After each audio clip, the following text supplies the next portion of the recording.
Fearless and truthful. Provocative and controversial. We say it like it really is. With dignity and respect.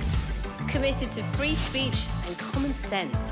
Upbeat and entertaining. Straight talking and direct. We may agitate each other and you. Thought-provoking, provocative and controversial.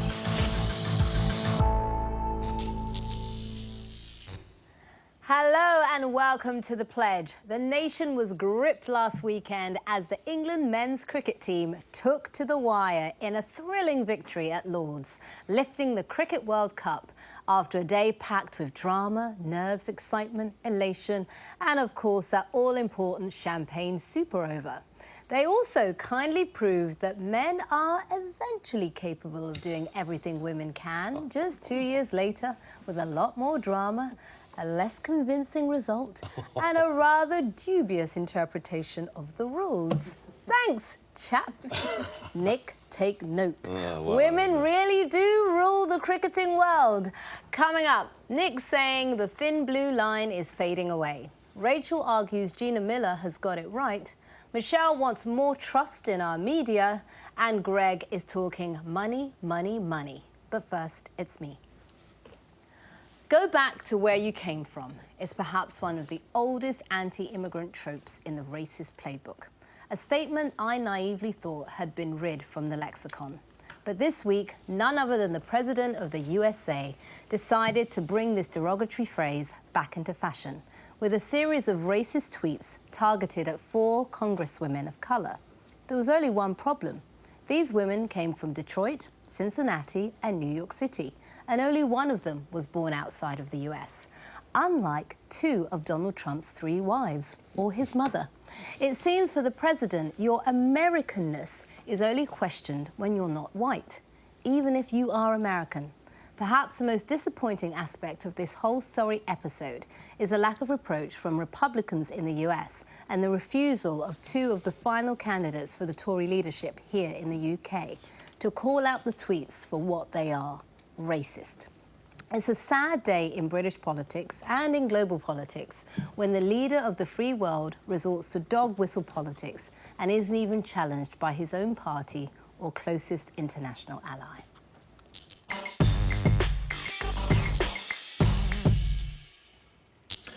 I mean, obviously you're right. It's racist. I don't think anyone's going to argue that, other possibly Nick. I'll come to you in a moment. But I think you've got to look at why is this happening and why is he doing it? And I think you've got to be careful in your reaction to him. We know what this man is. We knew it before he got elected. We knew that this is someone who's deeply prejudiced, sexist, racist, all the lot. Yeah. And he won, right? Narrowly won. Well, he didn't get the majority of the votes, but he won. And what he's trying to do is win again. At the moment, he's behind in the polls to most of the leading Democrats. Yeah. And this is one where I suspect he's trying to cement his base.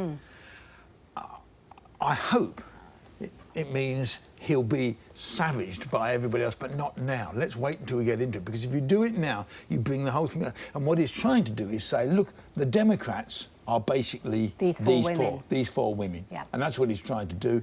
And if we're not careful, it could work. Well, let's look at what he said, and then I'll come back to what you had to say. So these were the tweets. So interesting to see progressive Democrat congresswomen who originally came from countries whose governments are a complete and total catastrophe. The worst, most corrupt and inept anywhere in the world, if they even have a functioning government at all. Now, loudly. And viciously telling the people of the United States, the greatest and most powerful nation on earth, how our government is to be run. Why don't they go back and help fix the totally broken, crime-infested places from which they came? Then come back and show us how. It is done. These places need your help badly. You can't leave fast enough. I'm sure that Nancy Pelosi would be very happy to quickly work out free travel arrangements. Amazing. What is the world coming to?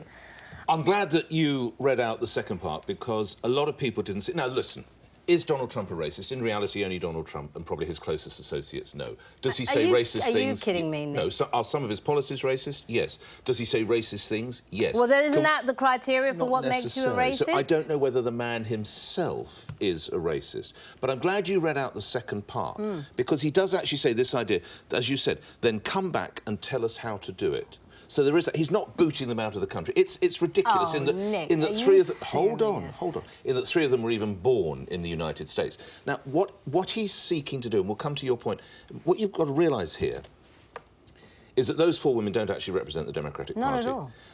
And they're actually a bit of embarrassment to the Democratic Party. I don't think they are. And either Trump or his allies have worked out that they are the target. By effectively mobilising the concern against those four women, he can start to win back. Because if he's going to be president, he can't just win on his core vote.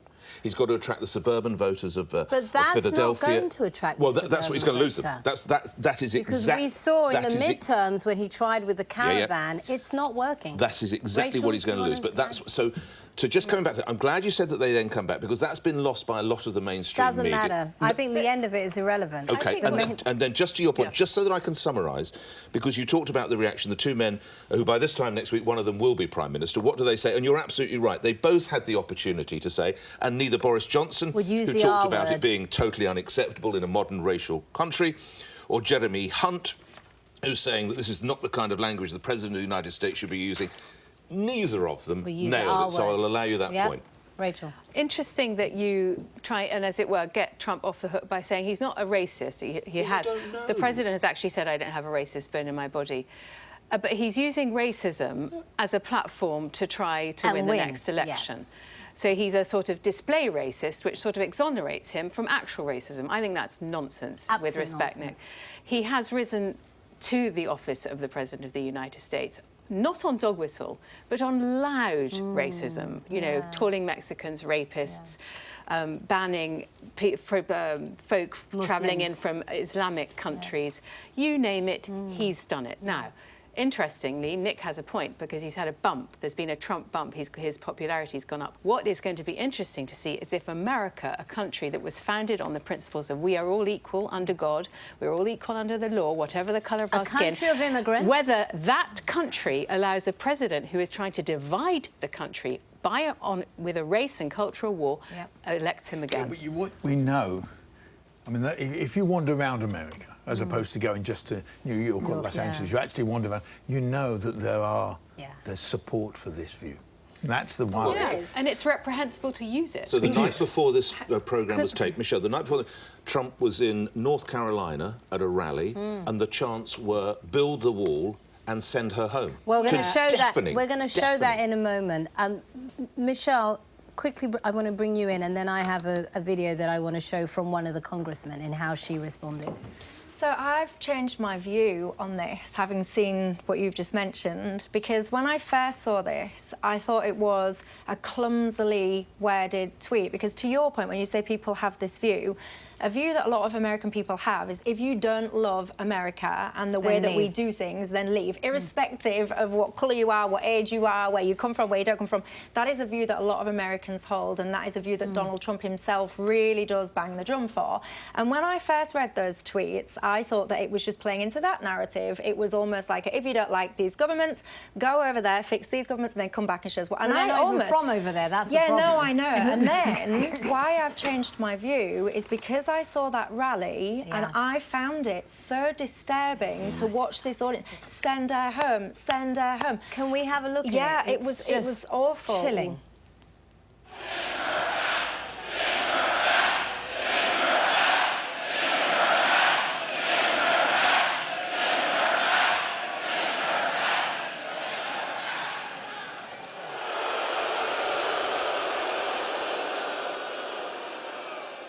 In whipping up that sort of hysteria, he is putting a target on the backs of immigrants throughout that country, as well as putting Ilhan herself in danger.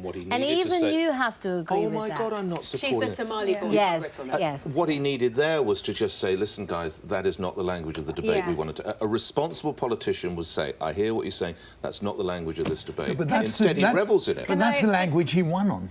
I get That's you. the language he won last time. But he didn't win the midterms on that language. So we will see where America is by 2020. If he stands for re-election on a platform of make America white again, he should be impeached. Yeah. And then, but where is the mechanism and where is the will for that to happen?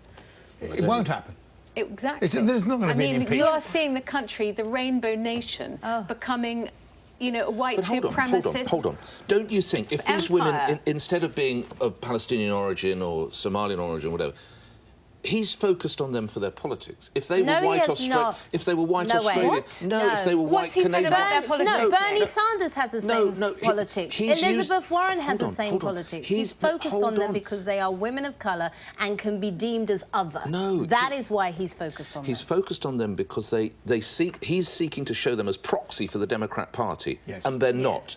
And if they were white, it works to his ticket. So he wouldn't care if they were white Australians. He wants to paint them as, and they are fairly radical. No, not at all. Because, like I said, Elizabeth Warren and Bernie Sanders have more or less the same politics. They're not as radical as these four. They are. No. When it comes to the financial and fiscal side of things, they are. Does it not worry you, Nick, that could have been Germany in the 1930s? I just said he needed to own that and say, stop, that's not the language I want. But that's the language he wants, because it's the language by which he won last time. And I just want to push back on what you said there, Nick. There's a reason he is focused on those four women, nicknaming them the Squad, is because they are visibly different. If they were white with those politics, he would not be focusing on them in the same way. Where's that not nickname, at all. the Squad, come from?